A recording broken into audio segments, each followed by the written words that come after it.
You think you want to do it later, but truly you want to do it now. And today I'm going to show you how. We're talking procrastination and how to destroy it.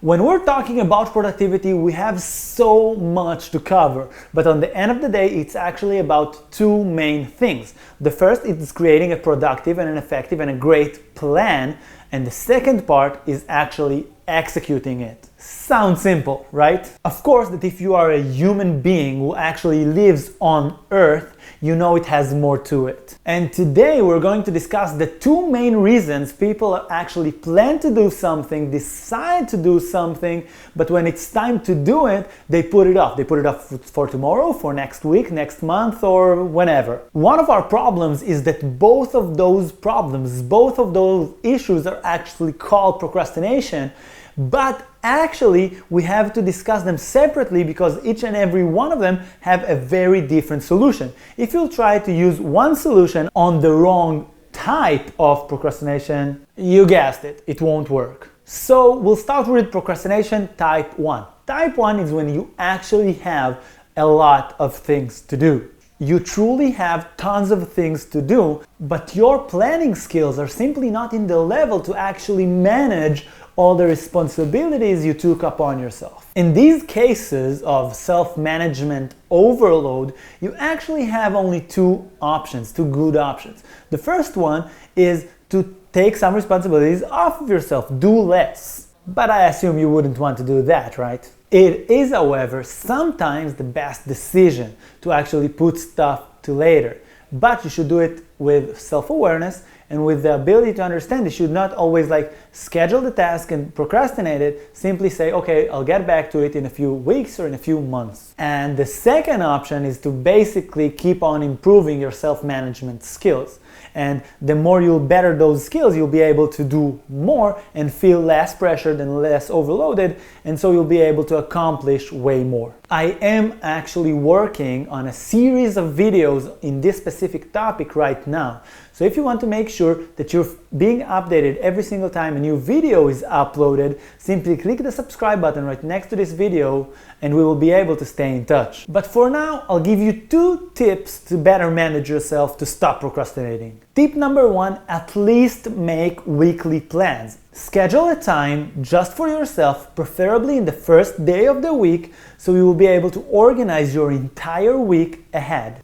Decide on what are the most important things you actually want to achieve this week and then split it by days. And self-management 101, make sure you schedule more things for Sunday and less things for Tuesday. I meant Thursday, but you get the point. This way, if you will not manage to do everything on Sunday, you'll have the time in the other days to actually fill it up. And if something very urgent comes to you, you'll actually have the time to manage yourself properly. And tip number 2, don't always think just about the time. When you schedule something, when you schedule your week, make sure you actually look up and anticipate the kind of energies you'll have in this part of the day. So for example, if you're the kind of person that feels amazing in the morning, do the hardest things in the morning. And if it's incredibly hard for you to actually wake up in the morning, schedule the more important stuff for later. And if there's a task or a chore you actually hate, first of all, maybe you don't have to do it, check it out. But if you actually do plan on doing it, make sure you don't schedule some creative work right after that thing, because then you will probably feel not truly inspired.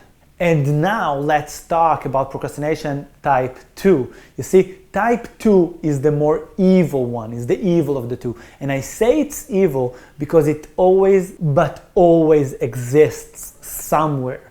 Even when you think you're overloaded, sometimes it's just type 2 in a mask. For example, notice that even if you think you're suffering from type 1, most people usually procrastinate one thing more than others, one area of their lives more than others. For example, some people tend to procrastinate studying, others procrastinate some sort of project, some sort of work. Some people procrastinate some telephone calls or some conversations. Some even procrastinate time with themselves or time with their families. The crazy thing is that most of these people are actually incredibly productive in other areas of their life. They might be procrastinating work, but they are, boom, incredibly productive at something else. So type 2 is all about fear. I know, you came to a channel about productivity, you're not afraid, you're just stressed, right? But if you think about it deeply enough, you'll figure out quickly that every time you're stressed, it actually is fear.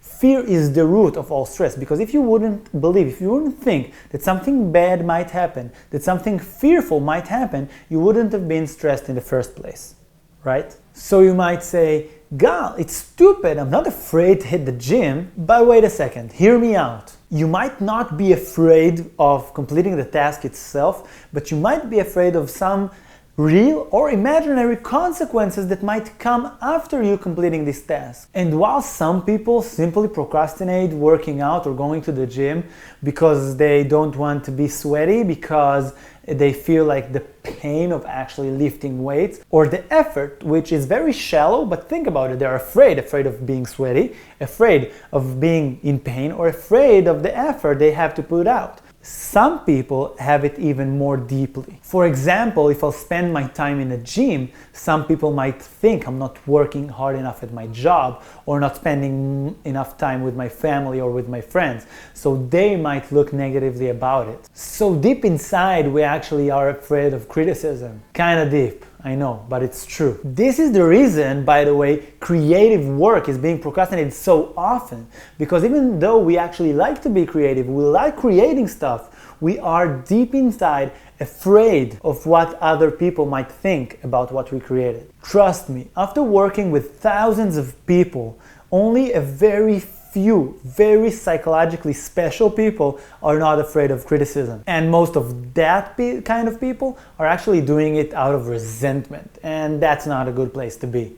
You know that. So, how we actually fix this kind of procrastination? And the answer is the same answer to how do we stop fear. And once again, we can do it in two ways. The first way is getting used to it, like committing only to the first step. After we'll take the first step and see it's not so bad, we'll take the second one and the third one. If you only sit for 5 minutes on this creative thing I have to do, I'll only sit for 5 minutes to study, I'll only get to the gym, do one exercise and go home. Then usually everything flows. If you'll imagine skydiving, you'll probably think that the scariest part is being in air with no parachute opened yet. But if you actually did it yourself or talked to anyone who did, you know that the scariest part is the second before you actually jump.